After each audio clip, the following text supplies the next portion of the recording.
I own a boatload of it. Uh, So I'm not yeah. merely conflicted, I'm way conflicted. Thank you. Okay. We have 10 minutes or so left. Would Great. you grade us some stocks? Let's try. Okay.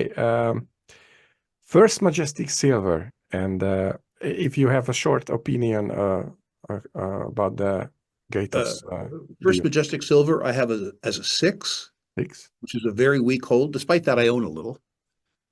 Your challenges here are twofold. They've announced that they are acquiring Gatos Silver at a very full price.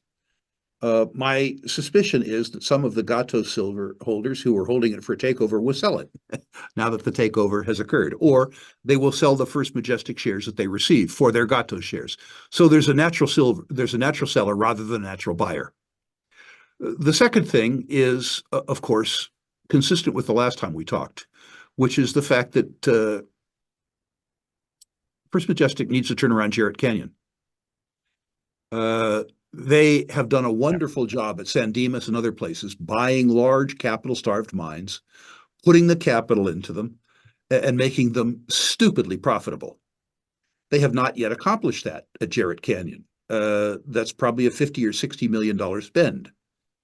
So they're going to need to do that. Purchasing Gatos gives them access to the free cash flow that supplements their own free cash flow that will allow them to do it. But before I buy the stock, they have to prove to me that they've turned around Jarrett Canyon. If the silver price runs, understand, Keith Neumeyer has spent $90 million over 15 years on financial public relations, building a constituency. That constituency will respond. So if the silver price runs, none of my concerns will matter. You'll have more buyers than sellers. There's a built-in 90,000 person audience that wants to buy the stock if they get an excuse. So all of my caution notwithstanding, this is a brand name for junior silvers. There are a whole bunch of people who can't spell Jarrett or Canyon, who can spell silver.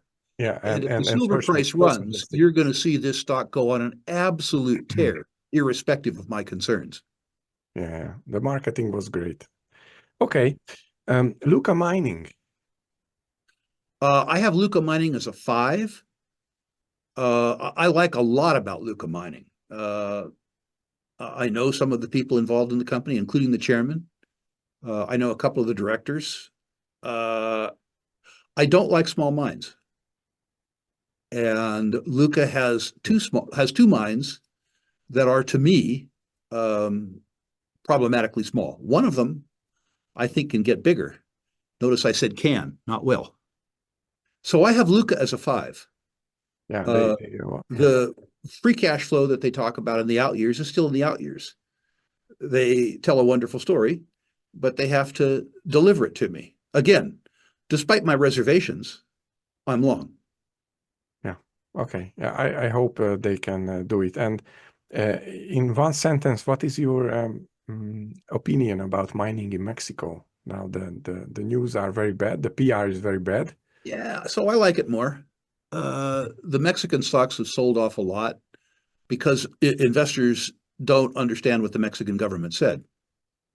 What the Mexican government said is that they won't shut down existing open pits if those open pits are in environmental compliance. Okay. In other words, if you aren't a jerk, you can operate. They also said something more important, which is that new open pits could be permitted in conjunction with community consultation. In other words, if the management team has done enough work at the local level that the local citizenry are more in favor than afraid of open pit mines, that those open pits can be developed. I don't like the fact that the new mines minister was the former environmental minister. I watched what happened in that ministry, and the fact that the head of our ministry is anti-mining is problematic. It makes the place almost as dangerous as Canada or the United States in that regard, where the regulators are also anti-mining. Okay. Mexico has a wonderful mineral endowment. Mexico has a wonderful labor force, a truly wonderful labor force. If you go into a mine in the United States or Canada, guess who you see there? Yeah. You see Mexicans. Yeah. So I'm attracted to it, but I'm particularly attracted to it because everybody else is afraid of it and hates it. Yeah. You know, you talk about permitting difficulties, right? Yeah. Trilogy is another example. Yeah. USA. Yeah. Look at Resolution, Yeah. Arizona, Yeah. one of the best copper deposits in the world. It's been in permitting for 26 years. And they tell me Arizona's not risky. Smoking what? Yeah. Okay. Okay. Thank you. Solidcore Resources, former Polymetal. You still? No longer know enough to comment. Okay.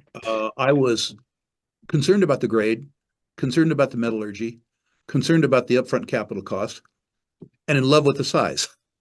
Yeah. Of course, there we have permitting challenges. The metallurgical challenges in the grade remain. The polymetallic nature of that ore body means that there were always going to be metallurgical challenges, but the metallurgical challenges around the rock and the metallurgical challenges around operating in the lake country with regards to potential acid mine drainage are, of course, serious issues that somebody has to consider. And I don't know enough about the current state of that deposit to be able to comment. Okay. Freehold Royalties. I love Freehold. Nice dividend also. The only thing wrong with Freehold is the fact that the guy who runs the country doesn't like the oil and gas industry. Mr. Trudeau Now said publicly that he doesn't see the business case for Canadian natural gas, despite the fact that his best customers do. The idea that you have something that sells in Alberta for $1.50 a million BTU and sells in Rotterdam for $8 a million BTU, when it costs you $1.50 a BTU to get it from Alberta to Rotterdam. In other words, we have a $7 gross margin where the customer wants it and is willing to finance it, and you don't see a business case, is problematic for me. Yeah. Freehold guys are great capital allocators. They have a great asset base. Now, note, I own a boatload of it. So I'm not merely conflicted, I'm way conflicted. I think we should not worry because he said, Trudeau said the budget will balance itself. So yes, of course. No worries. Of course, he's special. So Riverside Resources. But Riverside for a speculator is a great place to be. It's an infinitesimal market cap. Yeah. Jean-Marc Stoudy is a very, very, very high quality guy. By the way, I have it at a 5 because I see no catalyst there. Okay. But I see a company that's been able to get 70, 80, $90 million of exploration expenditure done on its behalf by third parties without diluting. I see a company that's adequately capitalized that won't have to go back to market, that has a wonderful franchise around major mining companies. For the average speculator, somebody who requires some sort of hot story every 45 days, this won't do it for you. This is all about process. But every now and then in my career, I have managed to associate myself with a good geologist at a low price who used other people's money, and I've managed to participate in a discovery. I remember many years ago backing David Lowell in something called Arequipa Resources. We cycled through 35 projects before one hit. The one that hit took the stock from 30 cents to $30 in 19 months. Enough. So I've become much more patient in these circumstances. I've come to understand that in exploration, most of my decisions are losses, albeit small losses. But my wins are of such incredible magnitude that they more than amortize the loss if I have the guts and the tenacity to stay the trade. Yeah. Okay. I asked two more. What grade would you give to Lumina Gold? Lumina Gold, I have to examine whether or not what Ross told me today was correct. True. Yeah. I have Lumina at a 5. If what he told me today is correct, I will likely upgrade it to a 4. 4, okay. The catalyst there, of course, will be the feasibility study. And he guided second quarter 2025, so I'll give him the third quarter 2025. So the catalyst is 12 months out. If nothing changes in the first quarter or second quarter 2025, I would likely upgrade it to a 3 from a 4 if I upgrade it to a 4. In other words, if the story checks out, it goes from a 5 to a 4. If time passes the story doesn't degrade and the price doesn't go up, I will upgrade it from a 4 to a 3. Yeah, and he also told that if they cannot sell the asset, then they will build a mine. So the important part about Ross being able to threaten major mining companies that they have to buy it is Ross can raise $1 billion. Ross has built mines before. He can do it. At age, what is he, 73, 74? He would prefer not to.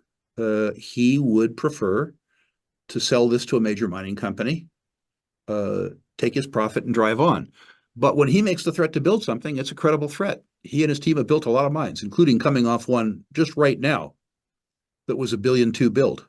Yeah, the Equinox part. Yeah. And at this point, I want to recommend your conference, your summer conferences, because people should visit the conference because there they can hear, they can discuss with the CEOs, and they can get a lot more information that can be made public, the valuation parts. So I liked it very much. It was I don't ask my money back, let's say. So it was very good. I ask one more, FireFly Metals. Again, the Ming mine is too small for me. Okay. I know the people there well. They've been extremely successful in Australia. So I think that stock goes up, although it's gone up a lot already. But I don't own that. Okay. They're involved in 2 or 3 other deals. I think they're going to make the Ming mine work. But the Ming mine in and of itself is not large enough to interest me. Okay, understand. I have to wrap up because our time is limited. I hope you will come back, and we have a lot of questions. So I look forward to it. Yeah. Forward me, and more importantly, Callie the invite, and we'll get it on the calendar. I will do that. I will do that. Thank you. I always like talking to you, and we highly appreciate your time. Thank you. Well, it's my pleasure. I want to reiterate to your listeners that all they need to do is go to ruleinvestmentmedia.com and list their natural resource stocks. And I will, for no obligation, no charge, rank them 1 to 10. 1 being best, very rare. 10 being worst, sadly not so rare. I'll also comment on individual issues if I think my comments might have some value. Ruleinvestmentmedia.com, natural resource stocks only. Please no crypto. Please no tech.